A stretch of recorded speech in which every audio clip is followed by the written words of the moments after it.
Hey, I'm Vinny, this is Makeify 2. Just want to do a quick little shop update. I haven't posted one of these videos in a while. Haven't posted a project video in, a couple weeks, 2 weeks, 3 weeks? I don't remember. So the last project video I uploaded was the light panel. I actually made 2 of those. I'm using them right now, and the more and more I use them, the more and more I like them. Very bright, and I really like the quality of the light. One thing I mentioned in that video was that the fan on the DC to DC converter is pretty loud. I did some experimenting after I did the video, and I discovered that if you put a 68 ohm resistor on that fan, it'll slow the blade down such that the fan is practically silent. I have to get really close to the thing to even hear it at all, but it still moves some air and it keeps that heat sink cool. I mean, it's warm to the touch, but I'm perfectly happy with the heat dissipation performance. You can't go much more than 68 ohms or the fan blade just won't spin at all. I tested some other size resistors and something in the 50s worked well too, but I could push it to 68 and the fan is silent and it still moves air. So one thing you can do to kind of upgrade that. So my wife wanted a refinished coffee table, and she was sanding off the old finish with my Black & Decker Mouser hand sander thing, and it was quite a bit of sanding, and she was mostly done when she said she saw a spark fly out of the sander. It died, it stopped working, and then smoke started coming out. So we took the sander, and it was like hot to the touch. So put it into the kitchen sink. I was afraid it would just burst into flames and I'd need to put it out. So put it in the sink. There was still like smoke coming out of it. So I was afraid something was smoldering in there. So I opened it up, and it was full of sawdust. I don't know if you can see that. I'll get a close up of that. And it was dead. I think a combination of just getting filled with sawdust over the years and it just wearing out. I mean, these things designed and built to be cheap and just designed and built to be used for occasional household use, right? I mean, nothing super skookum about this thing, but I got 5, 7, 10, maybe 5 to 7 good years of use out of this thing. So not too disappointed. I mean, I bought the thing because it was dirt cheap. I got good use out of it. So I'm not mad or anything that it died. I mean, I expected it to die eventually, but this might be the first power tool I've had that has actually died on me.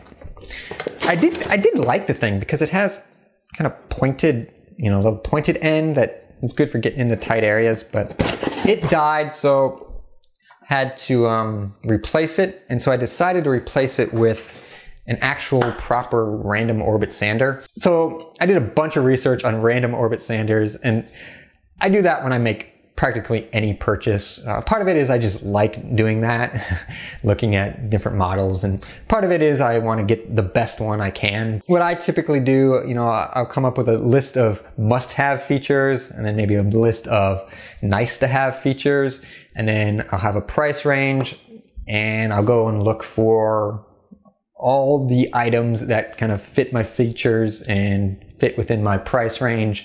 And, typically you're going to find 3 to 6 companies that make a product that fit those criteria. And what I've come to the conclusion that once you have those, 3 to 6 items, you could just randomly pick one and you'd be perfectly happy, to be honest. I mean, unless you had the opportunity to use 2 of them side by side for a while, the differences between them would be so minor you'd never notice, especially if you only just bought one of them and used it. You'd be perfectly happy with it, probably most of the time. Anyway, I still did a lot of research on the random orbit sander, and I bought a Bosch. Okay, I had a list of features I wanted and the prices I wanted, and there were several companies that make, a basic random orbit sander in the price range that I was willing to pay. I went with the Bosch for 2 reasons. One, I could find it a little cheaper than the other ones, and I could verify that it came with the adapter that lets you hook up a hose for, dust collection. I couldn't verify that for some of the other ones, like the DeWalt. I know there is an adapter for the DeWalt that's similar to this one, but I didn't know if it came with the sander or if you had to buy it separately. But the Bosch, I could verify that it came with the adapter, and it was a little cheaper than the other ones. So I bought it. I haven't used it much. I used it very briefly once. So far, it seems nice. I'm sure the other ones in this price range are just as nice. Like I said, I doubt if there's a big difference between them. So if you follow me on Twitter, you might have seen I broke another bandsaw blade. I've broken 3 or 4 bandsaw blades now, and I was using cheap quality blades. There's a Sears within biking distance of me that I know carries the blades, and I know they're not very high quality blades, but I typically break a blade in the middle of a project, and it's just happened to be like time sensitive projects where I needed to get something done like within a day or two. So I just bike up to Sears and buy a blade and replace it. So I finally got a higher quality blade. I ordered a Timberwolf blade online. I know they're higher quality. They get good reviews. A lot of people use them. Jimmy DiResta uses Timberwolf blades, I believe. And I was using that, and I was hoping that it wouldn't break, that it would last longer because it was a higher quality blade, but it broke. I was kind of frustrated by, breaking these blades every couple months. I wasn't sure what the deal was. If I had the blade tension, maybe I've been setting it wrong. I don't know. I mean, I literally never touched a bandsaw until I bought this bandsaw. So I've been self-taught on it, watch a lot of YouTube videos and to figure things out. And I'm not sure if setting the blade tension too high, too low, if that's causing the breakage. The breaks usually occur at the welds, which I know is very common in bandsaw blades. And I didn't know if the issue might be related to the fact that my upper wheel was not perfectly round. The previous owner, I think, kept the thing in the garage with the blade on and fully tensioned, and there was a little bit of a flat spot in the wheel. It wasn't too bad. It was quite minor, but it was noticeable. Bandsaw still worked okay, but I didn't know if that flat spot was maybe causing premature wearing of the blade. And I knew that was an issue. It's something I wanted to fix, and I've been looking for replacement wheels for a while on eBay. Ideally, I wanted a blade that I could order, and it would come. It would be perfectly balanced. It'd have the bearings in it already, and I just haven't been able to find one. I bit the bullet and bought a wheel from Sears Parts Direct. I think that's what it's called online. But I wasn't sure if it would come balanced and with the bearings. But I took a chance, ordered one. They really weren't that expensive. I don't remember what I paid, $15 or so. It came, and it came balanced, but it didn't come with bearings. So I ordered some bearings online. So I decided to try to put the bearings in myself. And what I did is here's the old wheel. I took the wheel, set it on my workbench, and got a socket that was just the right size, a little smaller than the bearing so that it would fit into the hole.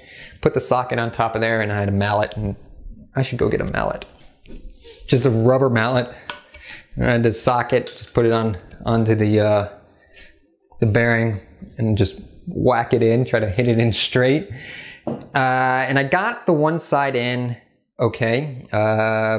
It took me 2 tries. The first time kind of started going in crooked, so I had to pop it out. Tried it again. I got the one side in, no problem.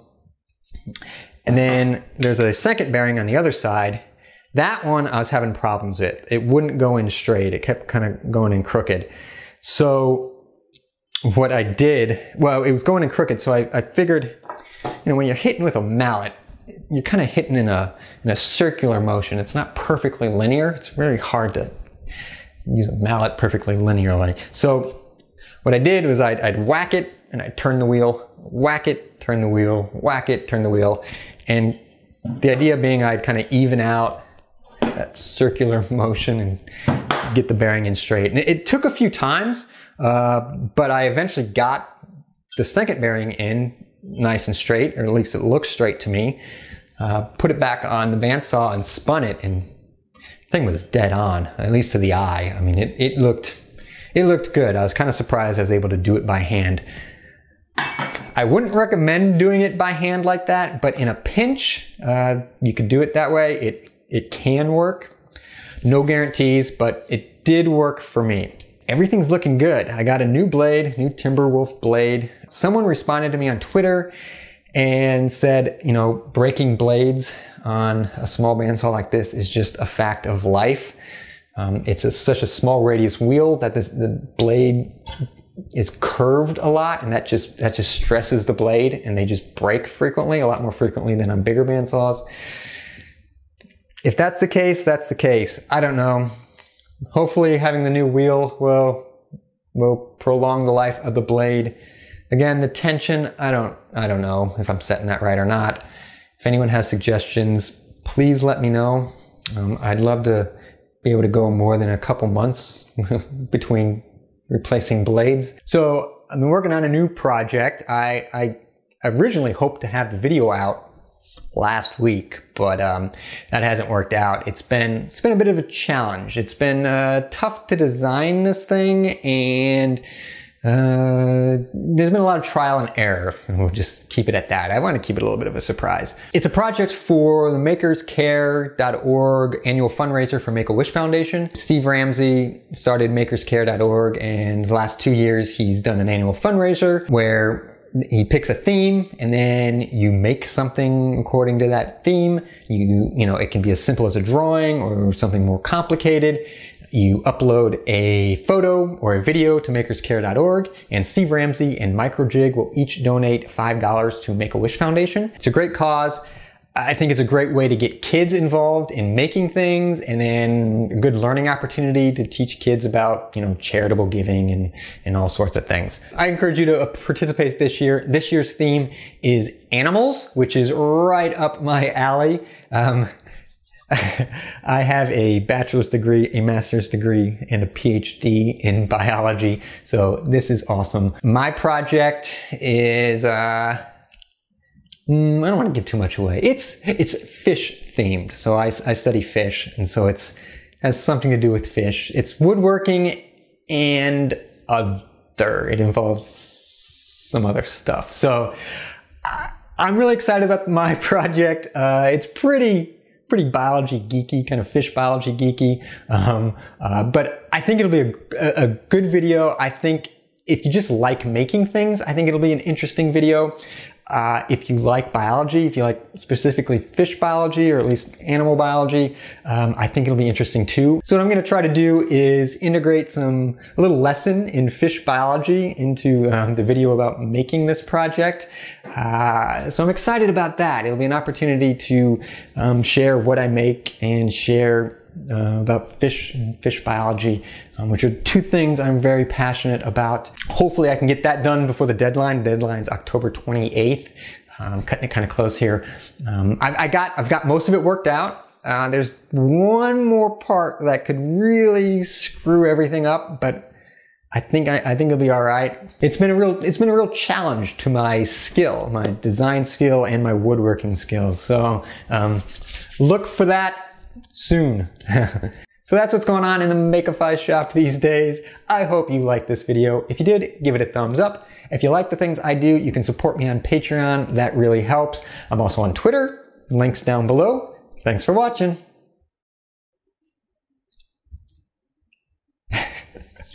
Okay. So that's what's going on in the Make-A-Fi shop. That was weird. I hope you like this video. If you did, give it a thumbs up. Brain fart. I'm also on Twitter. Links down below. I'll see you next. My knee's kind of hurt. We're good.